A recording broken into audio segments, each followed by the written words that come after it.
Hello बच्चों, बहुत बहुत स्वागत है आपका अपने चैनल कक्षा गणित में। आज आपको पढ़ना है पृष्ठीय क्षेत्रफल और आयतन, जो कि चैप्टर नंबर 13 है। बिल्कुल एकदम नया चैप्टर है। ठीक, तो कुछ बातें कुछ ऐसी होंगी जो आपने पिछले कक्षाओं में बहुत अच्छी तरीके से सीख रखी होंगी और उसके आगे वाली चीजें आज इसको यहां पर बहुत अच्छी तरीके से डिस्कशन करेंगे। ठीक है, तो क्या है यहां लिखा है पृष्ठीय क्षेत्रफल। पहले हम उन आकृतियों के क्षेत्रफल की बात करेंगे जो आपने पिछले वाली कक्षाओं में बहुत अच्छी तरीके से पढ़ रखी हैं। देखो क्या क्या चीजें आपने पढ़ रखी हैं। जैसे हम आपसे बात करें कि आयत का क्षेत्रफल, आयत का क्षेत्रफल आपने पिछले कक्षाओं में पढ़ा है ना। वर्ग का क्षेत्रफल, वर्ग का क्षेत्रफल भी आपने पिछली कक्षाओं में बहुत अच्छी तरीके से पढ़ा है। वृत्त का क्षेत्रफल, वृत्त का क्षेत्रफल भी आपने पिछली कक्षाओं में बहुत अच्छी तरीके से पढ़ा है। हालांकि बहुत ऐसी आकृतियां हैं जो आपने पहले से पढ़ रखी हैं और इस चैप्टर में जो हमें उपयोग में ले आनी है वो इन बातों को आपको थोड़ा ज्यादा अच्छी तरीके से, इन आकृतियों के क्षेत्रफल को थोड़ा ज्यादा अच्छी तरीके से समझना है। देखिए, आपको हम बताएं कि जैसे आयत क्या होता है। बात करते हैं आयत की। तो एक ऐसी आकृति जिसमें एक लंबी भुजा होती है और एक इसकी छोटी भुजा होती है।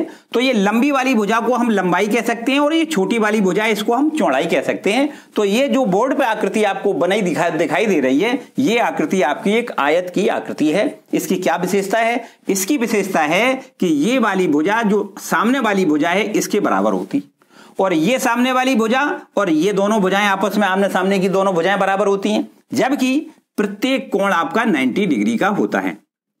ये देखिए, 4 कोण होंगे इसके, आयत की 4 कोण होते हैं और चारों कोण आपस में कैसे होंगे? बिल्कुल जस्ट बराबर 90 डिग्री के होंगे। ठीक है, तो ऐसी आकृतियों को इसको हम क्या कहेंगे?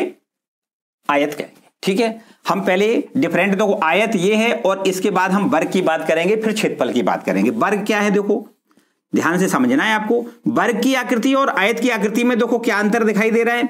इसकी चारों भुजाएं बराबर होती हैं, जबकि कोण देखो इसमें 90 के चारों होते हैं और इसमें भी 90 के ही चारों कोण होते हैं। तो यहां पर देखो ये कोण 90, ये 90, ये भी 90 है और ये भी 90।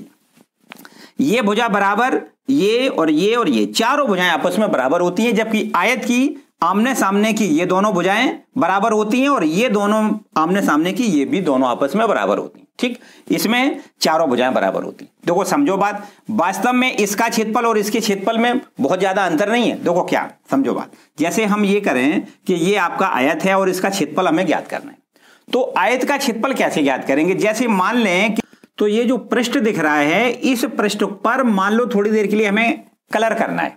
ठीक है, तो कलर करने के लिए क्या करते हैं? देखो ये आपकी लंबाई वाली भुजा है ना, इस पर देखो इस तरीके से पृष्ठ, पूरे पृष्ठ पर इस पर ऐसे कलर करेंगे, है ना। और कहां तक करेंगे? जितनी इसकी चौड़ाई होगी, जितनी इसकी चौड़ाई होगी उस पूरे पृष्ठ पर आपको ये कलर करना है। ठीक है, तो तब हमारा क्षेत्रफल हम ऐसे कहेंगे कि ये लंबाई है और ये चौड़ाई है, इन दोनों के गुणनफल के बराबर इसका टोटल का पृष्ठ का क्षेत्रफल हो जाएगा, है ना। तो आपको लिखना है आयत का क्षेत्रफल बराबर कितना लिखना है? लंबाई वाली भुजा को L से लिख दें और चौड़ाई वाली भुजा को अगर B से लिख दें तो आयत का क्षेत्रफल बराबर हो जाएगा लंबाई गुणे चौड़ाई। ये देखो लंबाई वाली भुजा है और ये चौड़ाई वाली। ठीक है, देखो इसमें और इसमें हमने कहा थोड़ा सा फर्क है, बहुत ज्यादा नहीं है। क्या यहां पर हम कह सकते हैं जो लंबाई वाली देखो ये वाली भुजा थी वो ये वाली भुजा है और चौड़ाई वाली भुजा है वो ये वाली भुजा है, तो ये है तो बराबर बराबर। अगर हम ये माने कि ये वाली भुजा A है तो ये भी तो A हो जाएगी,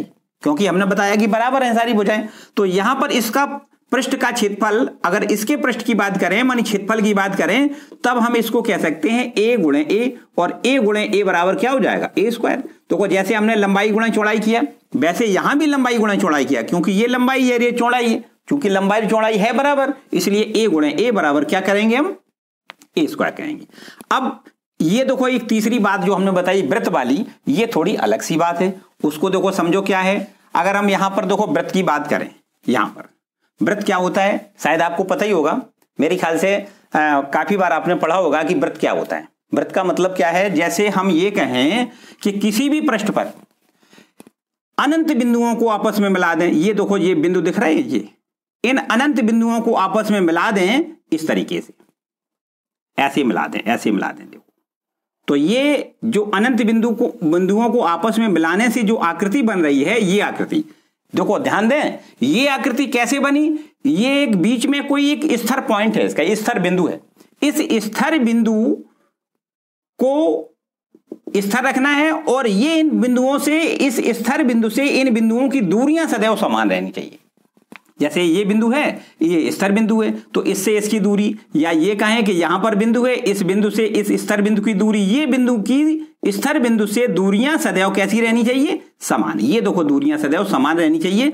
तब हम ऐसे कह सकते हैं कि ये स्थिर बिंदु जो होता है ये वृत्त का केंद्र होता है। जबकि ये आपका देखो, ये हमने जो बिंदु को आपस में डॉट डॉट करके मिलाया, हमने बताया अनंत बिंदुओं को आपस में मिलाते हैं, तो ये अनंत बिंदुओं को मिलाने से जो पथ तैयार हुआ है, ठीक है ना, ये पथ आपका क्या कहलाएगा, ये वास्तव में पथ जो कहलाएगा, जो आकृति है वो तो आपकी वृत्त है, जबकि इस पथ का नाम है परिधि। क्या है, परिधि। और ये आपका स्थिर बिंदु जो दिख रहा है, इसको क्या कहेंगे, केंद्र कहेंगे। क्या कहेंगे, केंद्र। ठीक है। और ये केंद्र से और इस बिंदु की दूरी, मतलब ये जो हमने बताया कि अनंत बिंदु जो हैं, उस अनंत बिंदुओं की स्थिर बिंदु से दूरी को क्या कहते हैं, त्रिज्या कहते हैं। ठीक, ये तो आपकी बात हो गई वृत्त की। ठीक है, ये वृत्त की बात हो गई। अब इस वृत्त की क्षेत्रफल की बात करें। देखो ध्यान से समझना है आपको, इसको हम रब करके एक बार दोबारा से बना देते हैं। देखिए पीछे यहां समझो, ये आपका हो गया एक वृत्त, ये आपका वृत्त हो गया। ये स्थिर बिंदु हमने क्या बताया, केंद्र है। और अगर हम इसको यहां मिला दें, देखो ये क्या है, वृत्त की त्रिज्या है ना। और अगर इसको हम दोनों साइडों से इधर मिला दें, इधर भी मिला दें, तो ये क्या हो जाएगा, ये व्यास हो जाएगा। और ये व्यास वास्तव में क्या करता है, वृत्त को आधे आधे दो भागों में बांट देता है ना। ये हमने बताया, ये इन बिंदुओं को, जो अनंत बिंदुओं को मिलाने से पथ तैयार हुआ है, इस पथ को क्या कहते हैं, परिधि कहते हैं, है ना। देखो समझो बात, अगर हम आपसे ये कहें कि ये यहां से यहां तक आपका है व्यास, ये क्या है, व्यास है। ठीक, एक आपको प्रैक्टिकली बात बताएं, जैसे हम ये कहें कि ये पूरी, इतनी पूरी डिस्टेंस ये नापें, तो इसके मेजरमेंट के लिए कोई हमारे पास उपकरण नहीं होता है। तो अगर हम ऐसे नापें कि जैसे एक धागा लें, ठीक, और इस लचकदार धागे को इस पर बिछाएं, ऐसे ऐसे चारों तरफ बिछाएं और बिछाने के बाद यहां पर ले आएं, तो ये इसका मतलब ये यहां से यहां तक की पूरी को हमने काय से, एक धागे से नाप लिया, है ना। और इसको हम स्केल पर रख के हम नाप सकते हैं कि इसकी कितनी, ये पूरी टोटल मिला के कितनी दूरी है, ये हम नाप सकते हैं, है ना। तो हमने बताया इसको क्या कहते हैं, इसको कहते हैं परिधि। क्या कहते हैं, परिधि। और ये परिधि है। और अगर हम इस परिधि को इस व्यास से भाग दे दें, देखो ये है आपका क्या है, व्यास, ये क्या है, व्यास है। तो परिधि ये नाप लें हम किसी धागे से, और किसी धागे से इसका ये व्यास नाप लें, ठीक। और फिर इस परिधि को अगर इस व्यास से भाग करें तो एक निश्चित संख्या हमारी मिलती है, जिसका मान अप्रोक्सीमेट 22/7 होता है, लगभग 22/7 के बराबर होता है, ठीक।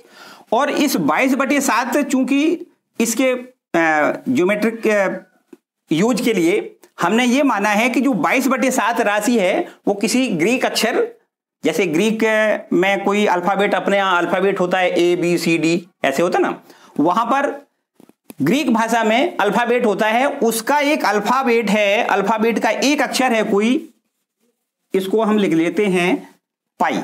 क्या लिख लेते हैं, पाई, ठीक। पाई, साई, थीटा, बीटा, ये सब उसके ग्रीक भाषा के अल्फाबेट हैं।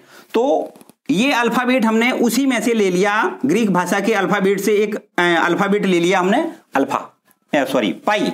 और पाई का मान हम ये कहने लगे कि 22/7 है, जबकि वो निकला कहां से है, इस पूरी परिधि की माप हमने की और उसके व्यास से अगर हमने भाग कर दिया तो लगभग ये 22/7 के बराबर होता है, ठीक है।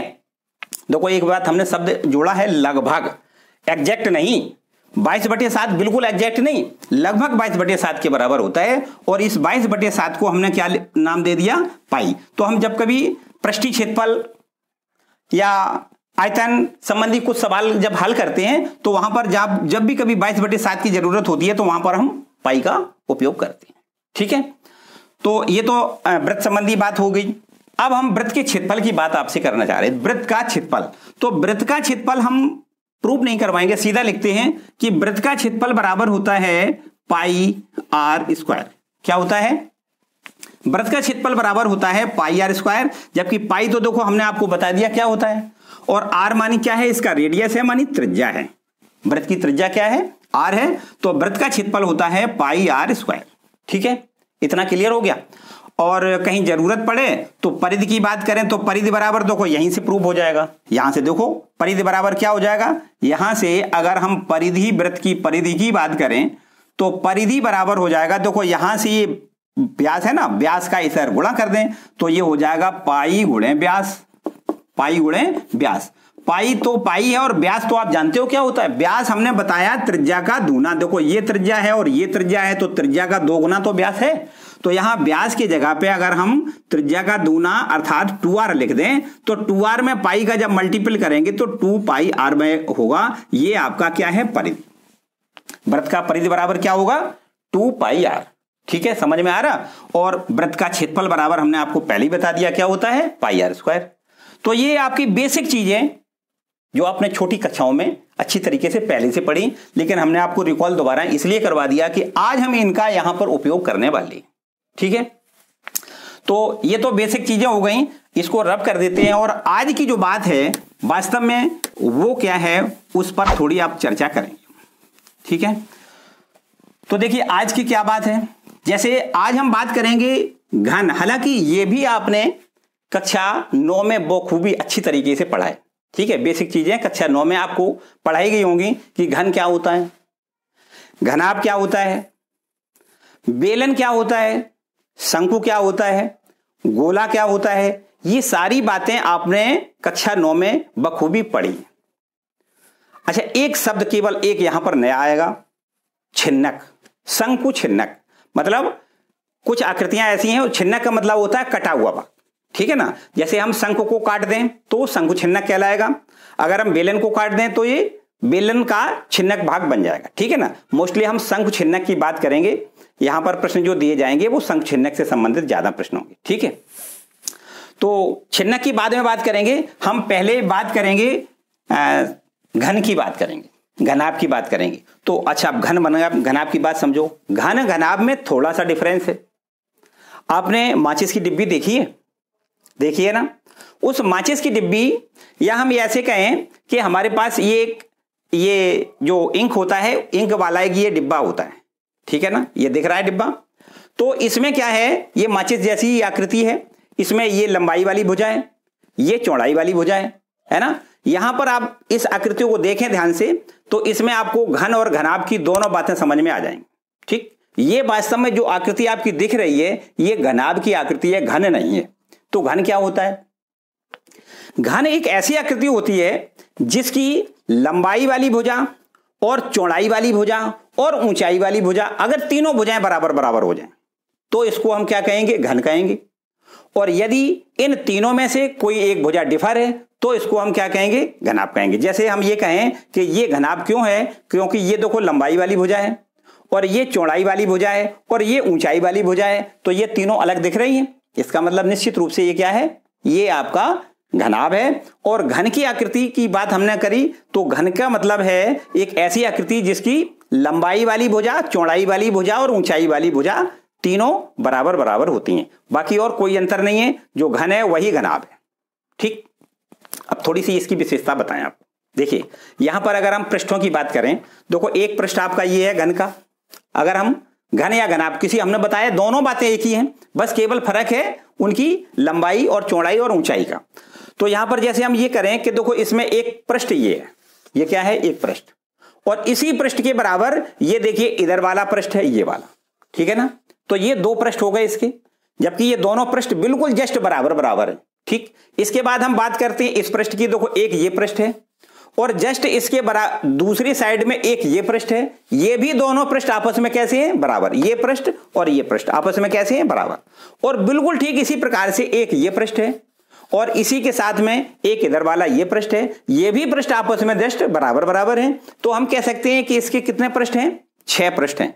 एक इधर, एक इसके बैक साइड में, एक इधर और एक इसके बैक साइड में, और एक इधर और एक इसके बैक साइड में। ठीक है, तो इस तरीके से इसके कितने पृष्ठ हो गए? 6।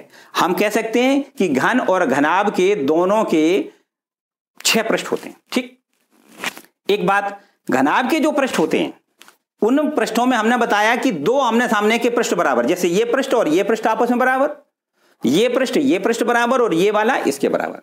जबकि घन में 6 पृष्ठ होते हैं और 6 पृष्ठ आपस में बराबर होते हैं। क्यों होते हैं? क्योंकि उसकी लंबाई वाली भुजा चौड़ाई वाली भुजा के बराबर होगी। अगर हम ये कहें कि इस पृष्ठ का हमें क्षेत्रफल ज्ञात करना है तो कैसे करेंगे?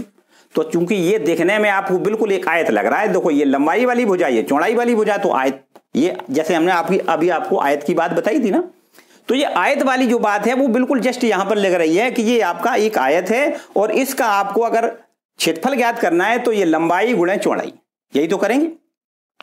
तो जितना इसका क्षेत्रफल होगा और उतना ही जस्ट इसका क्षेत्रफल होगा। तो हम कह सकते हैं कि इन दोनों पृष्ठों के क्षेत्रफल कितने हो जाएंगे? देखो लंबाई गुणे चौड़ाई, एक पृष्ठ का क्षेत्रफल, इस पृष्ठ का क्षेत्रफल कितना हो गया? लंबाई, ये लंबाई वाली भुजा और ये चौड़ाई वाली, ठीक, लंबाई गुणे चौड़ाई, और ये जितना होगा उतना ही ये होगा। इसलिए हम ये कह सकते हैं कि दोनों पृष्ठों का, ये आमने सामने के दोनों पृष्ठों का क्षेत्रफल आपका कितना हो गया? 2 लंबाई गुणे चौड़ाई।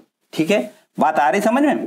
इसके बाद देखो यहां की बात, इसके बाद हम इस पृष्ठ की बात करें तो इस पृष्ठ का क्षेत्रफल कितना होगा? यहां पर देखो ये चौड़ाई वाली भुजा है और ये ऊंचाई वाली भुजा है, तो यहां पर इस पृष्ठ का क्षेत्रफल और जितना इसका क्षेत्रफल होगा उतना ही जस्ट इधर वाले पृष्ठ का क्षेत्रफल होगा। तो हम कह सकते हैं कि इस पृष्ठ का क्षेत्रफल होगा चौड़ाई गुणे ऊंचाई।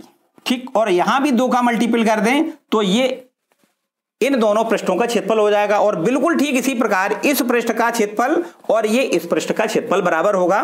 तो इस पृष्ठ का क्षेत्रफल कितना होगा? ऊंचाई गुणे लंबाई। इसमें 2 लंबाई और ऊंचाई 2 भुजाएं है ना, और यहां भी 2 का हम गुणा कर दें तो ये दोनों पृष्ठों का क्षेत्रफल आपका ये हो जाएगा। तो इस तरीके से अगर हम तीनों को, इन तीनों राशियों को जोड़ दें तो ये पूरी आकृति का क्षेत्रफल निकल आएगा। मानी इस घनाभ का क्षेत्रफल बराबर हो जाएगा, 2 कॉमन सब में से ले लें तो ये हो जाएगा L into B plus B into H plus H into L. ठीक है, तो इस तरीके से हम कह सकते हैं ये पूरे घनाभ का क्षेत्रफल निकालने का फॉर्मूला हो जाएगा आपका। यहां लिख दें घनाभ का क्षेत्रफल। ठीक है, घनाभ का क्षेत्रफल बराबर क्या हो जाएगा? लंबाई 2 लंबाई गुणे चौड़ाई प्लस चौड़ाई गुणे ऊंचाई प्लस चौड़ाई गुणे ऊंचाई गुणे लंबाई। इतना क्लियर? अच्छा, अब हम बात करते हैं घन की बात करते हैं। तो घन का क्षेत्रफल क्या होगा? हम घन का क्षेत्रफल, चूंकि हमने आपको बताया घन की तो सारी भुजाएं बराबर होती हैं, जो लंबाई है वही चौड़ाई है वही ऊंचाई है। तो हम अगर ये मान लें कि घन की प्रत्येक भुजा a है, कितनी है? a, तो आप बताओ कि एक पृष्ठ का क्षेत्रफल कितना हो जाएगा? a गुणे a। मानिए जैसे लंबाई गुणे चौड़ाई होता है ना, अभी हमने बताया आपको लंबाई गुणे चौड़ाई, तो यहां पर ये लंबाई भी a है और चौड़ाई भी a है। तो इस तरीके से इस पृष्ठ का क्षेत्रफल कितना हो जाएगा? a गुणे a, और इसका अगर 2 का गुणा कर दें तो दोनों आमने सामने के पृष्ठों का क्षेत्रफल हो जाएगा। और जस्ट इसी प्रकार हमने बताया जितनी ऊंचाई है उतनी ही आपकी चौड़ाई है, तो यहां भी आपका देखो a गुणे a, और इसमें 2 का गुणा कर दें और जोड़ दें तो ये भी आपका इस पृष्ठ का क्षेत्रफल हो जाएगा। और बिल्कुल ठीक इसी प्रकार से एक तीसरा पृष्ठ जो होगा और उसको हम लिख दें a गुणे a, चूंकि हमने बताया ऊंचाई और लंबाई ये भी आपकी सेम है, और 2 का गुणा कर दें तो आमने सामने के दोनों पृष्ठों का क्षेत्रफल हो गया। सबको जोड़ दें तो हम ऐसे कह सकते हैं, देखो 2a square plus 2a square plus 2a square, मानी कितना हो गया? 6a square. कितना हो गया? 6 into a square, 2a square 2a square 2 मानी 2 2 2 मानी 6a स्क्वायर। तो घन का क्षेत्रफल आपको याद रखना है 6 स्क्वायर होता है, जबकि घनाभ का क्षेत्रफल बराबर क्या होता है? 2 L into B plus B into H plus H into L. Clear हो रहा है? कोई डाउट नहीं? चलिए इसके बाद हम बात करते हैं घन और घनाभ से के बाद बात करते हैं बेलन की बात करते हैं। किसकी बात करेंगे? बेलन की। तो बात करते हैं बेलन की। देखो बेलन क्या है? ये तो आपकी घन और घनाभ की बातें हो गई, बेलन की बातें समझें। बेलन क्या है? बेलन का क्षेत्रफल देखिए, समझे बात। बेलन वास्तव में क्या होता है? आपने कभी बेलन को देखा है? जैसे हम ये कहें कि हमारे पास देखो आयताकार कागज दिख रहा है, ये आयताकार कागज माने, ये कोना कटा हुआ दिख रहा है, लेकिन आप कटा हुआ मत समझें, ये मान लें कि बिल्कुल जस्ट आयताकार कागज है आपका। ठीक है, अगर इस आयताकार कागज को इस तरीके से मोड़ दें, देखो दोनों तरीके से मोड़ सकते हो। अगर हम ऐसे मोड़ दें इस तरीके से, ये मुड़ गया, ये इसको हम क्या कहेंगे, बेलन कहेंगे, ये बेलन बन गया। अगर हम ऐसे मोड़ दें, देखो ऐसे भी मोड़ सकते हैं, ये इस तरीके से, देखो ऐसे मोड़ दें तो ये भी आपका देखो बेलन बन गया ना। ये देखो हकीकत क्या होता है, जब बेलन की बात करते हैं हम, तो बेलन की जो आकृति होती है, बेलन के आधार में वृत्ताकार आकृति होती है। देखो यहां पर वृत्ताकार आकृति दिख रही है और यहां भी देखो वृत्ताकार आकृति दिख रही होगी आप, ये भी वृत्ताकार आकृति है। तो बेलन में के आधार में दोनों आधारों में वृत्त बनते हैं, ठीक। क्योंकि इसको हमने देखो मोड़ दिया है, क्या कर दिया है, मोड़ दिया है। तो मोड़ने के बाद ये हमारा जो पृष्ठ था, ये पूरा पृष्ठ, इसको क्या कहेंगे हम, अगर हम इसकी बात करें तो इसको हम कहेंगे लंबाई गुणे चौड़ाई। क्या कहेंगे, लंबाई गुणे चौड़ाई। तो लंबाई गुणे चौड़ाई, तो ये पूरा हो गया, ये इतना, ठीक। और इसके बाद इसका क्षेत्रफल और एक इसका क्षेत्रफल, मानिए दो वृत्त बने हैं, दोनों वृत्तों के आधारों का क्षेत्रफल, मानिए ये आधार है ना, ये बेलन के क्या है, आधार हैं। तो इन दोनों आधारों का क्षेत्रफल भी ज्ञात करना है। तो देखो ध्यान दें और तीनों को जोड़ दें तो ये क्या निकल आएगा, ये पूरी आकृति जो बनी है उस आकृति का हमें क्षेत्रफल ज्ञात हो जाएगा। देखिए ध्यान से समझें। तो बेलन की बात करें, बेलन का वक्र पृष्ठ क्या लिख दें, देखो घनाभ का क्षेत्रफल कहें या घनाभ का पृष्ठीय क्षेत्रफल कहें, क्या कहें, पृष्ठीय क्षेत्रफल, बात एक ही है। आपको कोई भ्रम होने की यहां पर करने की बात नहीं है, भ्रमित होने की बात नहीं है। आप याद रखें कि घनाभ का पृष्ठीय क्षेत्रफल या घन का पृष्ठीय क्षेत्रफल या केवल क्षेत्रफल कहें तो एक ही बात है, वहां पर भ्रम करने की कोई बात नहीं, ठीक है। बात करते हैं बेलन की। तो बेलन का वक्र पृष्ठ, बेलन का वक्र पृष्ठ बराबर, बेलन का वक्र पृष्ठ बराबर होता है 2 पाई r h। क्या होता है, 2 पाई r h, ठीक है। ये तो केवल पृष्ठ की बात करी हमने, काई की बात करी, केवल पृष्ठ की। ये आपका जो हमने बताया, ये आपका चारों तरफ वाला पृष्ठ है, वक्र पृष्ठ। वक्र पृष्ठ मानी ये आपका मुड़ा हुआ जो पृष्ठ है उसका क्षेत्रफल है, ठीक। और यदि इसी में ये कहें कि बेलन का संपूर्ण पृष्ठ क्या होगा, तो देखो यहां पर समझो, बेलन का संपूर्ण पृष्ठ, बेलन का संपूर्ण पृष्ठ, संपूर्ण मानी क्या होता है आपको पता ही है, संपूर्ण मानी पूरा, पूरा मानी हमने बताया कि ये तो वक्र पृष्ठ केवल है, और केवल वक्र पृष्ठ के बाद अब बचा क्या, ये दोनों आधार बच गए, जो ऊपर वृत्त बना है और उसके नीचे वृत्त बना है, वो दोनों वृत्तों के क्षेत्रफल इसमें और ऐड करने होंगे, तो निश्चित रूप से ये बेलन का संपूर्ण पृष्ठ ज्ञात हो जाएगा। मानी वक्र पृष्ठ तो देखो हो गया 2 पाई RH, और इसमें अगर हम दोनों आधारों के क्षेत्रफल और जोड़ दें तो 2 का तो गुणा इसलिए कर दिया कि हमने दोनों आधार के क्षेत्रफल, मानी दोनों वृत्ताकार आधार होते हैं ना, तो एक वृत्त का क्षेत्रफल होता है पाई r², और चूंकि 2 आधार हैं, दोनों आधारों में वृत्त है, तो हमने 2 का यहां मल्टीपल कर दिया। तो ये संपूर्ण पृष्ठ का फॉर्मूला हो जाएगा 2 पाई RH प्लस 2 पाई r², ठीक है। यहां से एक काम और करते हैं, अपने सरल करने के लिए, प्रश्न को हल करने के लिए, यहां से 2 पाई r दोनों जगह से कॉमन ले सकते हो। तो यहां से अगर हम 2 पाई r कॉमन ले लें तो ये हो जाएगा h प्लस r, ठीक। तो ये हो जाएगा बेलन का संपूर्ण पृष्ठ। तो यहां पर बेलन की दोनों बातें खत्म, ठीक। हम केवल आज पृष्ठ की बात कर रहे हैं, पृष्ठीय क्षेत्रफल की। अभी आपको आयतन की भी बातें बताएंगे, वो बाद की बातें हैं। पहले आप बेलन के वक्र पृष्ठ और बेलन का संपूर्ण पृष्ठ आपको समझ में आ गया। इसके बाद बात करते हैं, बेलन के बाद शंकु की बात करते हैं। इनको भाई नोट करते हैं, ठीक है, रब करते हैं इसको हम। और इसके बाद बात करते हैं शंकु की, ठीक है, शंकु, ठीक। देखिए एक बात और बताएं, जैसे हमने अभी बेलन आपको बताया, तो बेलन के बनाने का एक तरीका बताया, बेलन कैसे बनता है। एक जैसे आयत होता है, आयत जैसे अभी हमने आपको बताया था कि ये कागज है हमारे पास, और इस कागज को क्या करते हैं, इस तरीके से मोड़ देते हैं, ठीक। तो मोड़ने से क्या होता है, बेलन बन जाता है, ठीक है। तो बेलन बनने में क्या होता है, हमने आपको बताया कि अगर हम इस भुजा को मोड़ते हैं, देखो ये वाली भुजा, ये क्या है, चौड़ाई वाली भुजा है, और जब चौड़ाई वाली भुजा को अगर हम मोड़ देंगे तो ये चौड़ाई वाली भुजा क्या बन जाएगी, इसकी वृत्ताकार ये वृत्त बन जाएगा, उसकी ये परिधि बन जाएगी। ये जो चौड़ाई वाली भुजा थी वो क्या बन जाएगी, परिधि। परिधि मानी क्या होता है, 2 पाई आर। तो इस वाली भुजा को हम 2 पाई आर के बराबर लिखेंगे प्रश्नों को हल करते समय। और जो ये लंबी वाली भुजा है ये इसकी देखो ऊंचाई बन जाएगी, ये बेलन की क्या बन जाएगी, ऊंचाई बन जाएगी, ठीक है ना। अच्छा दूसरा एक ऐसे भी कह सकते हो, देखो एक थोड़ी इमेजिन करने वाली बात है, क्या, जैसे आपका ये आयत है और इस भुजा को यहां पर आप फिक्स कर दें, क्या कर दें, फिक्स, और इसको हम इस तरीके से रोटेट करें, घुमाएं, देखो मोड़े नहीं, हमने आपको दोनों बातें अलग अलग बताई हैं। अगर इसको हम घुमा दें इस तरीके से, इस भुजा को हम बिल्कुल फिक्स कर दें और इस भुजा को घुमा दें इस तरीके से, ऐसे, ठीक, यूं, इसको यूं, ये इसको अक्ष मान लें, ऐसे मानो जैसे आपने, हम उदाहरण के तौर पे ऐसे बताएं कि आपके घर का एक किवाड़ देखें, किवाड़, दरवाजे लगे होंगे ना, उस दरवाजे को आप यूं ऐसे घुमाते हो, जो कब्जे लगे होते हैं साइड में, चौखट में आपके कब्जे लगे हैं, और उसको इस तरीके से रोटेट करते हो ऐसे, तो ये वास्तव में क्या होता है, उधर दीवार होती है तो पूरा तो रोटेट होता नहीं है ना, थोड़ा सा जाके वहां दीवार में फिर लग जाता है। अगर हम इस तरीके से कोई ऐसी दीवार खत्म कर दें तो इसको ऐसे रोटेट कर दें, चारों तरफ से घुमा दें, तो वो आकृति क्या है, वो आकृति की भी बेलन है, वो आकृति क्या है, बेलन है। और वो ऐसी आकृति में जब बेलन को ऐसे रोटेट किया जाता है किसी अक्ष के परता, माने किसी एक भुजा के परता जब रोटेट किया जाएगा, तब उसको हम ये कहेंगे कि ये वाली भुजा, ये वाली, उसको क्या कहेंगे, हम त्रिज्या कहेंगे, क्या कहेंगे, त्रिज्या। देखो ऐसे हम घुमाएंगे ना तो ये आपका क्या है, ये देखो त्रिज्या बन गई है ना, ये त्रिज्या बन गई, ये वाली भुजा, और ये वाली भुजा उसकी ऊंचाई हो जाएगी, समझ रहे हो बात। तो ऐसे भी प्रश्न जब आएंगे तो ऐसी समस्याओं को हल करना है आपको, ठीक है।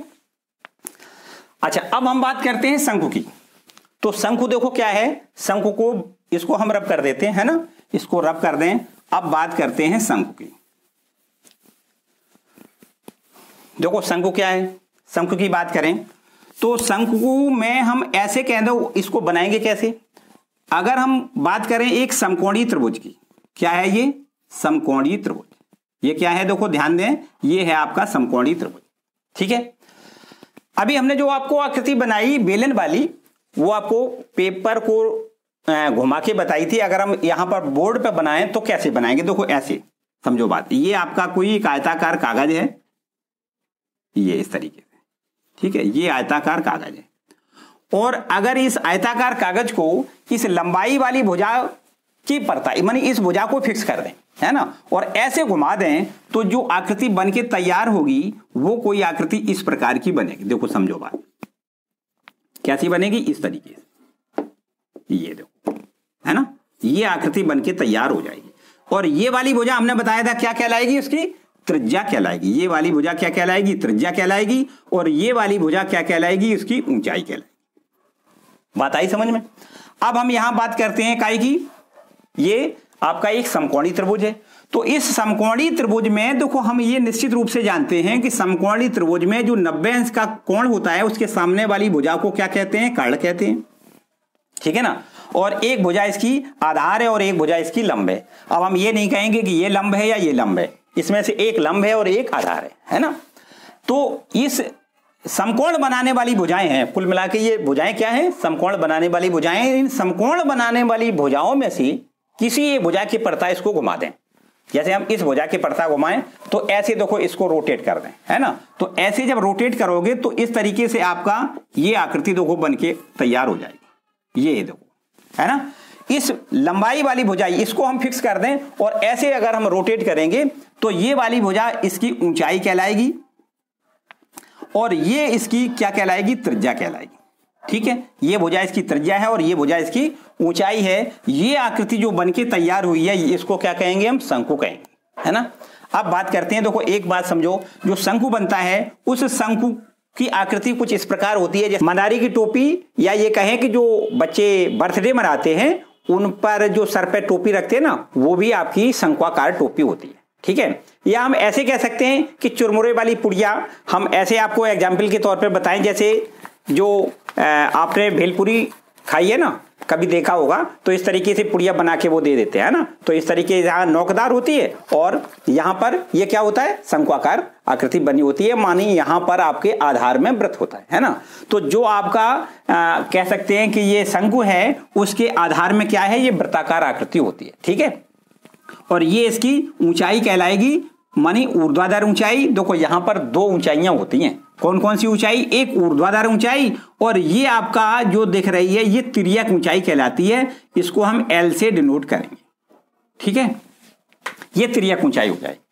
तो यहां पर देखो क्या क्या हमें समझना है, यहां पर शंकु का वक्रपृष्ठ, शंकु का वक्रपृष्ठ, तो शंकु का वक्रपृष्ठ बराबर क्या होता है, शंकु का वक्रपृष्ठ बराबर होता है पाई आर एल। देखिए ये सारी चीजें हमने बताया आपको कक्षा 9 में आपने पढ़ रखी हैं, हम केवल रिकॉल करवा रहे हैं और उनकी थोड़ी ज्यादा डीपली थोड़ी जानकारी आपको चाहिए वो दे रहे हैं, बाकी सब कुछ आपने पढ़ तो रखा है, बस अब आपको यहां पर क्वेश्चन आगे आगे थोड़े नए नए तरीके से करना है। तो शंकु का वक्रपृष्ठ और इसके बाद बात करते हैं शंकु के संपूर्ण पृष्ठ की। क्या लिख दें, शंकु का संपूर्ण पृष्ठ, संपूर्ण पृष्ठ। तो शंकु का जो संपूर्ण पृष्ठ होगा वो क्या होगा, देखिए समझे बात ध्यान से। अभी हमने जैसे बेलन के लिए बताया था वैसे ही बिल्कुल इसमें है कि वक्रपृष्ठ तो ये चारों तरफ वाला हो गया है ना, और उसका जो आधार है वृत्ताकार आधार उसका क्षेत्रफल और ज्ञात करना है, इसमें जोड़ देंगे तो शंकु का संपूर्ण पृष्ठ का क्षेत्रफल या संपूर्ण पृष्ठीय क्षेत्रफल ऐसे भी कह सकते हैं, या केवल संपूर्ण पृष्ठ लिखा हो या संपूर्ण पृष्ठीय क्षेत्रफल लिखा हो, बात एक ही है, यहां पर भ्रम होने की कोई बात नहीं, ठीक है। तो आपको शंकु का संपूर्ण पृष्ठ समझना है, क्या होता है, वक्रपृष्ठ प्लस इस वृत्ताकार तली का क्षेत्रफल। वक्रपृष्ठ होता है पाई आर एल और वृत्ताकार तली का क्षेत्रफल हो जाएगा पाई आर स्क्वायर, क्योंकि वृत्त का क्षेत्रफल पाई आर स्क्वायर होता है ना, तो पाई आर स्क्वायर यहां पर जोड़ दें। अब हम यहां से चाहें तो पाई आर कॉमन ले सकते हैं, यहां बचेगा एल प्लस यहां बचेगा आर, तो ये आपका हो गया संपूर्ण पृष्ठ का फॉर्मूला, ठीक। शंकु का संपूर्ण पृष्ठ बराबर पाई आर ब्रैकेट में आर प्लस एल, ठीक है, क्लियर हो रहा। इसके बाद बात करते हैं गोला की बात कर लेते हैं, ठीक है। गोला क्या है, देखिए यहां पर लिख देते हैं गोला, स्फीयर है ना। तो गोला क्या है, समझे बात ध्यान से। गोला वास्तव में कुछ इस प्रकार हम कह सकते हैं, बहुत से लड़के गोले में और वृत्त में भ्रम कर जाते हैं कि गोला और वृत्त तो एक ही बात है, वास्तव में अलग अलग दोनों बातें हैं। देखिए समझे बात ध्यान से, गोले का क्या मतलब है, गोले का जैसे हम ये कहें कि कोई आपका ये देखो ये इस तरीके से, ये इसको हम क्या कहेंगे, ये वृत्त का आधा हिस्सा है, मानी अर्धवृत्त है। अगर हम इस पूरे वृत्त को इस तरीके से पूरा करें और ये आधा कर दें तो इसको क्या कहोगे बताओ, अर्धवृत्त कहोगे ना। तो ये अर्धवृत्त जो है, इस अर्धवृत्त को अगर व्यास के परता रोटेट कर दिया जाए, यूं ऐसे घुमा दिया, ठीक, तो इस तरीके से घुमाने से क्या होगा कि ये आकृति कुछ इस प्रकार देखो बन जाएगी, इस प्रकार, ठीक, ये देखो इस तरीके से बन जाएगी। ये देखो घुमाने से क्या होगा, ये आपका ये इस तरीके से बन के तैयार हो जाएगा, ठीक है। तो इस आकृतियों को क्या कहेंगे, हम गोला कहेंगे, ठीक। एक बात आपको समझनी है कि गोला वास्तव में 3 डायमेंशनल फिगर है, त्रिविमीय चित्र है। गोले को आप बोर्ड पर नहीं लिख सकते हो, गोले का मतलब होता है गेंद जैसी आकृति। आपने गेंद बॉल देखी है ना, तो बॉल जो होती है उसको क्या हम यहां पर ट्रेस कर सकते हैं, ट्रेस नहीं कर सकते, उसको वृत्त को ट्रेस किया जा सकता है, क्योंकि ये आपका 2 डायमेंशनल फिगर होता है और जो गोला है वो आपका 3 डायमेंशनल फिगर है, मानी बाउंडेड एरिया, एक बंद वक्र है ये, ठीक है। जो गोला होता है ये चारों तरफ से, जैसे गेंद की बात करें तो गेंद क्या होता है, उसका बंद पृष्ठ होता है, चारों तरफ से पृष्ठ क्या होता है, बंद होता है, और उसकी मतलब कुल मिला के जो 3 डायमेंशनल फिगर होते हैं उनमें मोटाई भी होती है। इसको हम यहां मोटाई नहीं लिख सकते, यहां पर इसको तो इस तरीके से बता सकते हैं, तो गेंद कितनी ऊंची है कितनी मोटी है वो चीज इसमें हम नहीं दे सकते, है ना। तो हम ये कह सकते हैं कि गोला जो होता है वो बंद पृष्ठ है ना, जबकि जो वृत्त है वो किसी भी, अभी वृत्त की परिभाषा हमने सीधी सीधी बताई, आप उस तरीके से डिफाइन करेंगे। यहां पर हम गोले की बात करें तो गोला हमने कैसे बनाया, किसी भी अर्धवृत्त को अगर हम व्यास के परतार घुमा दें तो जो आकृति बनेगी उस आकृति को क्या कहेंगे, हम गोला कहेंगे। और गोले के लिए पृष्ठीय क्षेत्रफल कैसे ज्ञात करते हैं, देखो लिख दें, गोले का पृष्ठीय क्षेत्रफल, गोले का पृष्ठीय क्षेत्रफल बराबर क्या होता है, 4 पाई आर स्क्वायर। क्या लिखना है, 4 पाई आर स्क्वायर, ठीक है, गोले का पृष्ठीय क्षेत्रफल होता है 4πr²। अगर कहीं बात करें अर्धगोले की, तो अर्धगोले का आधा करेंगे, अर्धगोले का पृष्ठीय क्षेत्रफल, अर्धगोले का पृष्ठीय क्षेत्रफल कितना लिखोगे? लिखोगे 2πr²। देखो एक बात और समझनी, क्या गोले का पृष्ठीय क्षेत्रफल कहें या संपूर्ण पृष्ठीय क्षेत्रफल कहें, एक ही बात है, ठीक। लेकिन अर्धगोले का पृष्ठीय क्षेत्रफल अलग होता है और संपूर्ण पृष्ठीय क्षेत्रफल अलग होता है। अब आप कहोगे कि ये तो बात अलग अलग कैसे हो गई? बताओ, क्योंकि इसका आधा किया गया तो आधा ही होना चाहिए, तो अलग कैसे हो गई? हमने आपको ये बताया कि पृष्ठीय क्षेत्रफल मानी सभी पृष्ठों का, संपूर्ण पृष्ठीय क्षेत्रफल मानी सभी जितने पृष्ठ हैं उनका सबका योग करना होता है, संपूर्ण मानी सारे पृष्ठ। अब यहां पर एक नया पृष्ठ बन गया, जैसे हम बात करें अर्धगोले की, तो ये हमारा जो आधा गोला होगा, इस आधे गोले का मतलब है ये देखो एक यहां पर वृत्ताकार पृष्ठ बन जाएगा इस तरीके से। जब इसको काटोगे तो क्या बन जाएगा? जैसे आप तरबूज काटो, तरबूज को यूं ऐसे काटते हैं तो क्या बन जाएगा? ये गोल पृष्ठ बन जाएगा ना, उसका जो तल बन जाएगा वो कैसा होगा? गोल होगा। ये आपका अर्धवृत्त हो गया, और ये जो सपाट तल है उसको क्या कहेंगे? वृत्ताकार तल है ना। तो वहां पर दो तल हो गए, एक अर्ध ये आधा गोला वाला तल, और एक आपका सपाट तल जो है उसको हम कहेंगे समतल पृष्ठ, है ना। तो उस समतल पृष्ठ को क्या कहेंगे? हम वृत्त कहेंगे।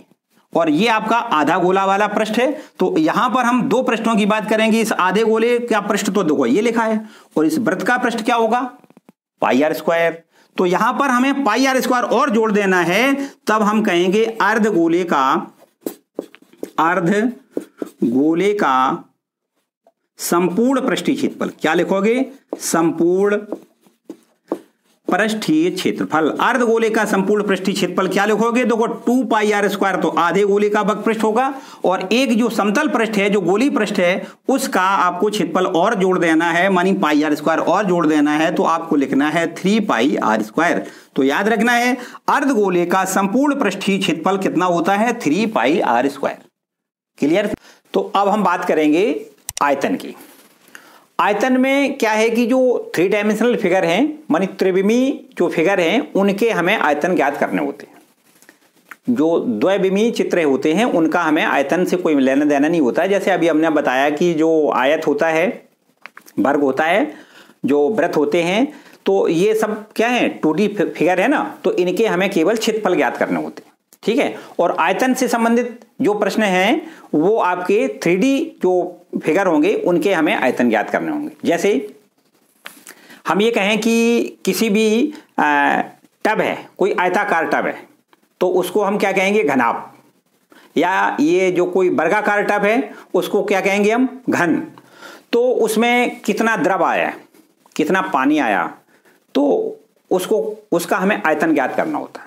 या हम ऐसे भी कह सकते हैं कि उसको बनाने में कितनी धातु लगी, वो भी आयतन से संबंधित बात होगी, ठीक है। तो अगर ये पूछा जाए कि उसको बनाने में कितनी धातु लगी, तो इसका मतलब हमें उसका आयतन ज्ञात करना है कि उसको बनाने में जो धातु लगेगी वो आयतन के बराबर होगी, ठीक है। अच्छा, तो आयतन से संबंधित सबसे पहले हम बात करेंगे घन की। तो घन में घन का आयतन, क्या बात करेंगे? घन का आयतन। घन में हमने बताया कि लंबाई, चौड़ाई, ऊंचाई तीनों भुजाएं बराबर बराबर होती हैं। तो अगर घन की भुजा ए है तो घन का आयतन हो जाएगा कितना? देखो लंबाई गुणे चौड़ाई गुणे ऊंचाई। तो लंबाई भी इसकी ए है और चौड़ाई भी इसकी ए है और ऊंचाई भी इसकी ए है, इसलिए हम ए गुणे ए बराबर ए गुणे ए गुणे ए अर्थात ए क्यूब कहेंगे। घन का आयतन बराबर क्या लिखना है? ए क्यूब, मानी भुजा क्यूब, ठीक है। अगर हम घनाभ की बात करें, घनाभ का आयतन, तो घनाभ का आयतन बराबर, चूंकि हमने बताया कि घनाभ में लंबाई, चौड़ाई, ऊंचाई तीनों भुजाएं अलग अलग होती हैं, इसलिए उसका आयतन आपको लिखना है L गुणे B गुणे H, मानी लंबाई गुणे चौड़ाई गुणे ऊंचाई, ठीक है। एक बात और विशेष याद रखना है कि घन का कभी आयतन अगर आपको निकालना है, या घनाभ का आयतन निकालना है, या बेलन का शंकु मतलब आयतन निकालना है, तो वहां पर आयतन के निकालने के आगे जब आंसर आएगा तो उस पर आपको लिखना है घन इकाई, मतलब घन सेंटीमीटर या घन मीटर। अगर बीमा इसकी ये भुजा आपकी सेंटीमीटर में तो घन सेंटीमीटर आंसर आएगा, और अगर ये मीटर में है तो घन मीटर आंसर आएगा, ठीक है ना। हाँ, और इसी प्रकार ये घनाभ की बात करें तो घनाभ की लंबाई चौड़ाई ऊंचाई वाली भुजाएं सेंटीमीटर में है तो घन सेंटीमीटर लिखना है, और अगर मीटर में है तो घन मीटर लिखना है। ठीक है, इतना समझ में आ रहा है। मतलब इकाई इसकी याद रखना है, घन इकाई। ठीक है, इसके बाद घन और घनाभ की बात करते हैं बेलन की। बेलन का जो आयतन होगा वो बेलन का आयतन बराबर क्या लिखते हैं हम, बेलन का आयतन पाई आर स्क्वायर एच। ठीक है, मतलब सीधा सीधा कि ये तो देखो पाई आर स्क्वायर का मतलब क्या है, वृत्त का क्षेत्रफल, मानी उसके आधार में जो वृत्त होता है ना, तो वृत्त का क्षेत्रफल मानी आधार का क्षेत्रफल गुणे ऊंचाई, ऐसे भी कह सकते हो उसको। बेलन का आयतन बराबर क्या है, आधार का क्षेत्रफल गुणे ऊंचाई। देखिए सूत्र तो वास्तव में यही होता है। अब आप ये कहो कि इसमें क्यों नहीं, वही चीज ये है, देखो लंबाई गुणे चौड़ाई, जो आधार होता है उसमें लंबाई गुणा चौड़ाई होती है, तो ये लंबाई गुणा चौड़ाई तो ये है, देखो आधार का क्षेत्रफल ये है, ये आधार का क्षेत्रफल और ये ऊंचाई। तो यहां भी वही सूत्र है, आधार का क्षेत्रफल गुणा ऊंचाई, और यहां भी वही सूत्र है, आधार का क्षेत्रफल गुणा ऊंचाई, और यहां भी वास्तव में वही सूत्र है। लंबाई गुणा चौड़ाई मानी ए गुणा ए, तो आधार में क्या है, ए वाली भुजा मानी लंबाई ए है, चौड़ाई ए है, तो क्षेत्रफल हो गया कितना, ए गुणा ए, और ऊंचाई भी उसकी ए है। तो इस तरीके से ए गुणा ए अर्थात ए क्यूब। आधार का क्षेत्रफल गुणे ऊंचाई, मुख्य सूत्र याद रखना है आयतन ज्ञात करने के लिए। तो ये घन का आयतन ए क्यूब, घनाभ का आयतन L into B into H, और बेलन का आयतन बराबर pi R square H. Clear. इसके बाद बात करते हैं शंकु की। शंकु का आयतन, तो शंकु का आयतन बराबर होता है 1/3 पाई आर स्क्वायर एच। ठीक, बेलन के आयतन का तिहाई होता है, सीधा सीधा। ठीक है, पाई 1/3 पाई आर स्क्वायर एच, ये होता है शंकु का आयतन। जबकि आर और एच तो आपको पता ही है, एच मानी ऊंचाई और आर मानी उसका आधार की त्रिज्या।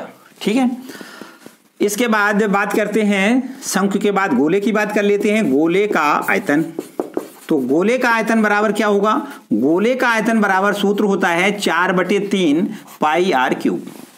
ठीक, गोले का आयतन कितना होता है, 4/3 पाई आर क्यूब। और गोले के बाद बात करते हैं हम गोले के अर्धगोले की कर लें बात। अर्धगोले का आयतन क्या लिख दें यहां, अर्धगोले का आयतन, तो अर्धगोले का आयतन बराबर आधा करेंगे इसका, 4/3 पाई आर क्यूब का आधा करेंगे तो क्या हो जाएगा, 2/3 पाई आर क्यूब। ठीक है, ये आपका अर्धगोले का आयतन हो जाएगा।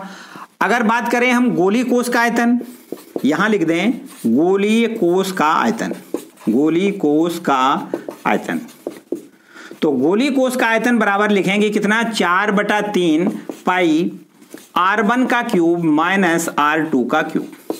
ठीक, R1 और R2 क्या है, जैसे हम बात करें कि ये आपका एक गोला है और इस गोले का अगर हम इतना भाग काट के निकाल दें, ठीक, और ये आपका जो कोष दिख रहा है ये वाला, ये इतना, ये इसका आयतन अगर हमें ज्ञात करना है तो देखो यहां से यहां तक ये है R1, बड़े वाले गोले की त्रिज्या क्या है R1, और ये छोटे वाले गोले की त्रिज्या क्या है R2। तो अब गोलीय कोष का आयतन आपको लिखना है, बड़े गोले के आयतन में से छोटे गोले का आयतन आपको घटा देना है, तो ये गोलीय कोष का आयतन निकल आएगा। तो घटाने में क्या होगा, 4/3 पाई आर, ये 4/3 पाई कॉमन मिल जाएगा, बन जाएगा कितना, R1 का क्यूब माइनस R2 का क्यूब। ठीक है, गोली कोष का आयतन। अगर बाई द वे अर्ध गोली कोष का आयतन हो तो इसका आधा करना है, 2/3 पाई R1 cube minus R2 cube. ठीक है ना। तो इस तरीके से ये सारे फॉर्मूले इस चैप्टर में यूज होने वाले।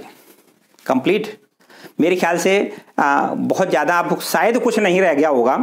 अगर थोड़ी बहुत कहीं कुछ प्रॉब्लम होगी तो हम क्वेश्चनों को हल करते समय एक एक करके बारीकी से पूरे क्वेश्चनों को सॉल्व करवाएंगे, कतई घबराने की कोई बात नहीं है। और आज हम फिलहाल इतना ही पढ़ाएंगे आपको। नेक्स्ट वीडियो में आपको सारे प्रश्नों को एक एक, कतई किसी प्रकार के कोई प्रश्न नहीं छूटेंगे, ये मेरा वादा है कि आप अगर उसको बहुत ध्यान से पढ़ेंगे तो सारा बिल्कुल एकदम कंप्लीट हो जाएगा। ठीक है, आज हम इस वीडियो को यहीं समाप्त करते हैं। आज का ये वीडियो कैसा लगा मुझे कमेंट बॉक्स में ज़रूर बताएं। ठीक है, अगर वीडियो अच्छा लगा है तो इसको लाइक ज़रूर कर दें, अपने दोस्तों के साथ शेयर करें। अगर चैनल पर नए आए हैं तो चैनल को सब्सक्राइब करें। बाय द वे, कभी चैनल पर आए भी हैं और सब्सक्राइब नहीं किया है तो चैनल को सब्सक्राइब जरूर कर लें, बेल आइकन दबा दें जिससे आने वाली वीडियो का नोटिफिकेशन आपको सबसे पहले मिल सके। Thank you for watching.